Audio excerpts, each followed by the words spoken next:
Assalamualaikum warahmatullahi wabarakatuh. Alhamdulillahirabbil alamin wassalatu wassalamu ala nabiyyina Muhammadin wa ala alihi wa ashabihi ajmain. Amma ba'du. Apa kabar anak-anak sekalian? Semoga kita semua senantiasa diberi nikmat Allah, nikmat sehat dan nikmat yang lain sehingga kita dapat menjalankan segala aktivitas dengan lancar dan kita dapat mengambil manfaat dari aktivitas tersebut. Amin. Baiklah anak-anak, mengawali pertemuan hari ini, marilah kita berdoa kepada Allah supaya kegiatan pembelajaran hari ini dapat berjalan dengan lancar sehingga kita semua dapat mengambil manfaatnya. Amin. Mari anak-anak kita berdoa. A'udzu billahi minasyaitonir rajim. Bismillahirrahmanirrahim. Raditu billahi rabba wa bil islami dina wa bi muhammadin nabiyya wa rasula rabbi zidni ilma warzuqni fahma. Amin. Baiklah anak-anak, pada pertemuan hari ini kita akan mempelajari materi dengan judul Sikap Jujur Nabi Muhammad Sallallahu Alaihi Wasallam. Apa anak-anak?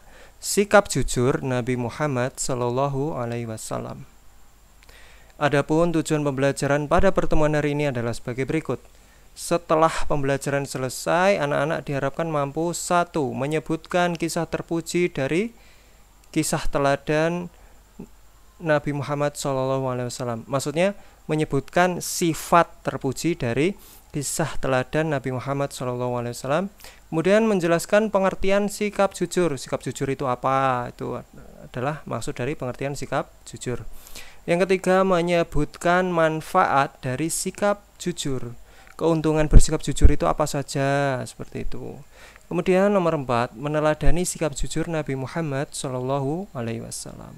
Nah anak-anak, supaya keempat tujuan pembelajaran tersebut dapat tercapai secara menyeluruh, maka anak-anak diminta untuk menyimak materi yang disampaikan Pak Fajrin dari awal sampai selesai.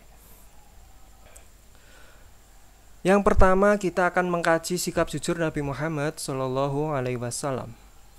Perilaku jujur adalah kesatuan antara perilaku dan ucapan. Jadi yang dimaksud jujur adalah kesatuan antara perilaku dan ucapan. Jujur dalam perkataan artinya mengatakan apa adanya sesuai dengan keadaan sebenarnya, tidak ditambah-tambahi maupun dikurangi. Jujur dalam tingkah laku artinya menjaga kepercayaan orang lain dengan menjalankan tugas yang diamanahkan kepadanya secara sungguh-sungguh dan bertanggung jawab. Misalnya, kita diamanahi untuk menjaga uang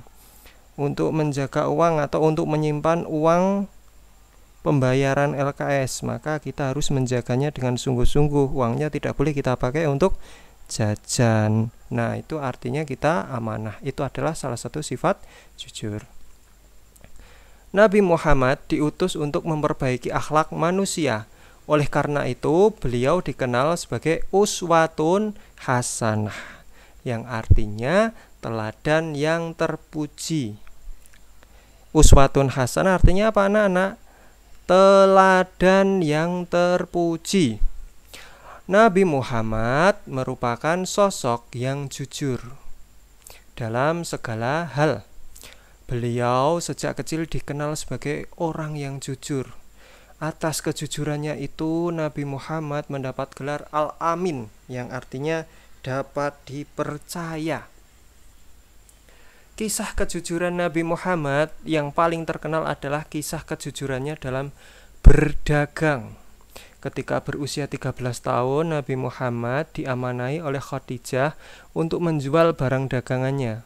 Karena sikapnya yang jujur dan ramah kepada pembeli, ramah dalam berdagang, banyak pembeli yang senang bertransaksi dengan Nabi Muhammad. Sehingga dagangan milik Khadijah yang dijual Nabi Muhammad laris dan Nabi Muhammad mendapat untung besar. Nah, keuntungan tersebut merupakan manfaat dari sikap jujur, terutama jujur dalam berdagang. dagang. Apa saja keuntungan sikap jujur itu? Nah, sikap jujur adalah sikap yang terpuji. Allah memerintahkan kita agar senantiasa bersikap jujur. Segala sesuatu yang diperintahkan oleh Allah pastilah bermanfaat bagi manusia.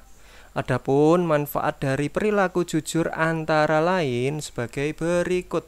Yang pertama, mendapatkan kepercayaan dari orang lain. Nah, orang yang jujur pasti dapat kepercayaan dari orang lain. Karena apa? Karena orang jujur sudah teruji, bisa menjaga rahasia orang lain, bisa menjaga barang orang lain, mengerjakan tugas dengan sungguh-sungguh, dan tidak curang dalam mengerjakan sesuatu.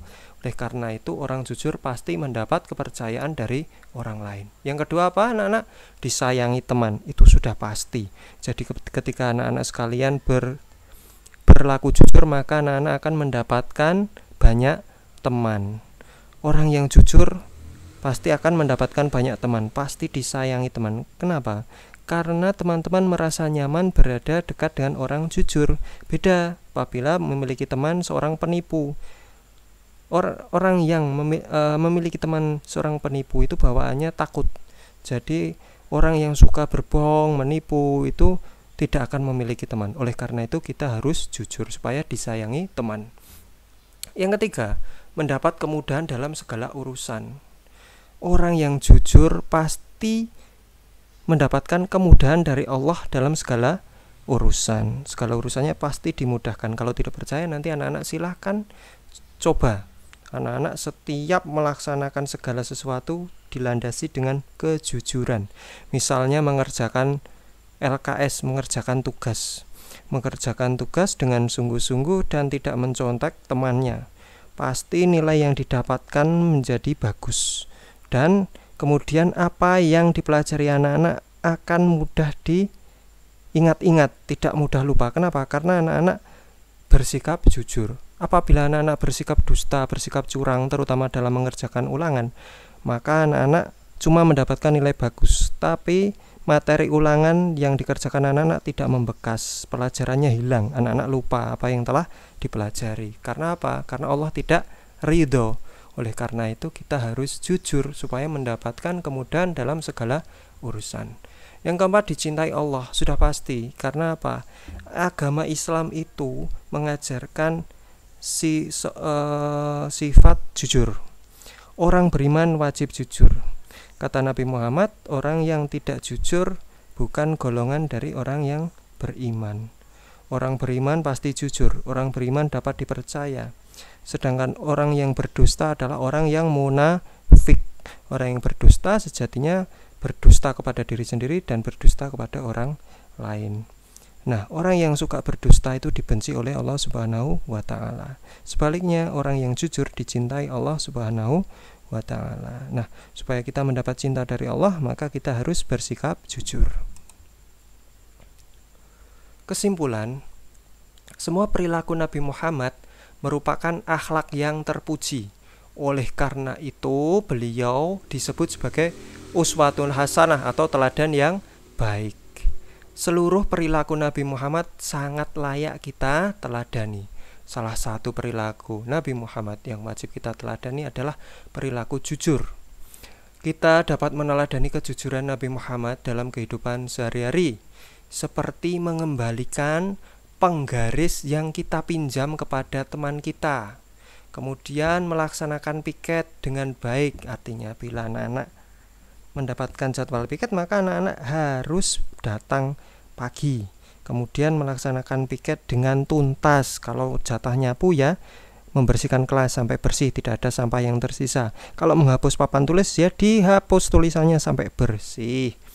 Kemudian meminta izin bila hendak meminjam barang punya teman. Misalnya kita hendak meminjam pensil, maka kita harus meminta izin kepada teman kita. Misalnya, "Hai Bobby, saya boleh nggak meminjam pensilmu? Pensil saya ketinggalan di rumah, bagaimana ini?" Nah, itu adalah salah satu adab atau cara meminta izin ketika hendak meminjam barang milik teman. Nah, kalau meminjam tidak izin itu namanya mencuri, bukan meminjam lagi. ya, itu tidak boleh. Kemudian mengerjakan ulangan tanpa mencontek.